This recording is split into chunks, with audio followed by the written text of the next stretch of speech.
Hey everyone, it's Mark here with another episode of Ask a Life Coach. So let's see what you've got for me this time.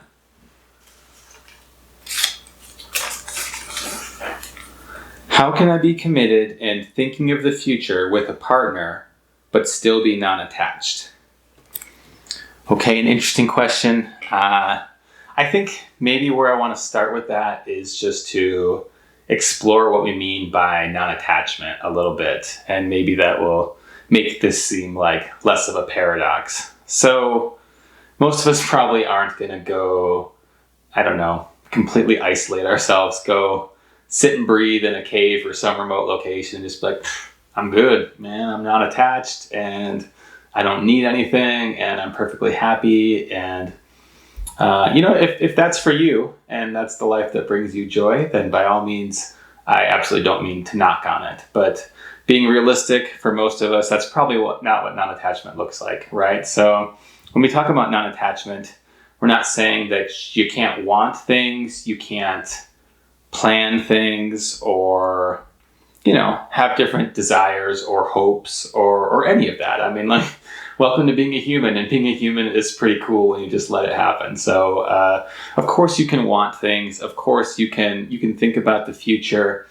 But when we think about non-attachment, it has to do with, openness to change, openness to the possibility that I might be wrong. So I might have plans for a future and I might have to be careful, or I might get what I thought I wanted and maybe it doesn't go so great. So, remaining flexible, remaining adaptable, and then putting less intensity on it. If you listen to love songs or breakup songs, which I think, is the majority of songs, certainly pop songs. And that's, it's the attachment game. It's, you're my everything. You complete me. You're so amazing. And then it's, total devastation. What do I do now? And, I think both of those are really kind of ridiculous and examples of what love and relationships in a really attached way look. So to bring a little bit more non-attachment is not to say you don't love your partner. Quite the contrary. I think to have genuine love for somebody is, to want them to be happy. And if you make them happy, cool. But if you don't make them happy, then cool. So genuine love is really the opposite of non-attachment, because you're not trying to collect something or own something for your own sake. You're really focused on this other person and what they may or may not need. And you recognize that can change over time. So yes, you can love a partner. You should love your partners, obviously. You can plan the future with them, but at the same time, it's just keeping that, maybe humility is the right word, where you just realize that, but I don't know, things might change. And then there's a confidence in a self-identity, self-autonomy piece to this as well, where it's, if we break up, that's going to be hard. If the nature of our relationship changes, that's going to be hard. A few of us are going to be so non-attached that we're just like, break up, whatever. And again, it's okay to be human. It might be a little bit scary if that's where you were at, but you will get through it. If I can't imagine life without you, everything's over, complete devastation forever.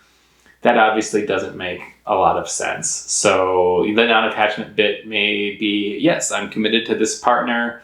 I have some cool ideas for how the future might unfold. I'm open to the possibility that, there might be cooler things I'm not thinking of, or the, plans just may change. And I'm really happy that they're in my life. But if something changes, it'll be a struggle for a while, but I don't know what the future brings after that.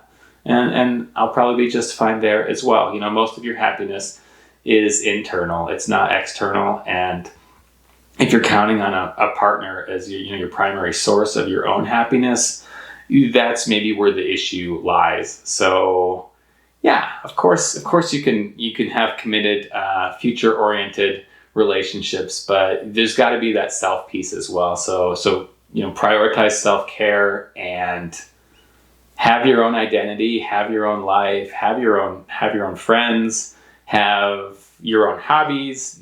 Don't be so enmeshed, that it's just like, well, this partner is my everything and involved in my everything. And so, the stakes just become so high at that point, and then you're worried about how devastating it might be if things change. And then of course, anytime we're really afraid of change, really bad things can happen there. So yeah, just being open to change, being flexible, and being in the moment. If things are great with your partner, yeah, you can have some future plans, but enjoy and appreciate every step along the way. And there's no escalator here. There's no ultimate end goal. There's rarely even better or worse. There's just different ways that things can be played out. So remain curious, remain engaged, remain open to it all, and just enjoy the ride. I think the best thing you can do in a relationship is ground yourself in the present and just enjoy every moment of it for what it is. So hopefully you find that helpful. It's a wonderful question. I really appreciate the submission.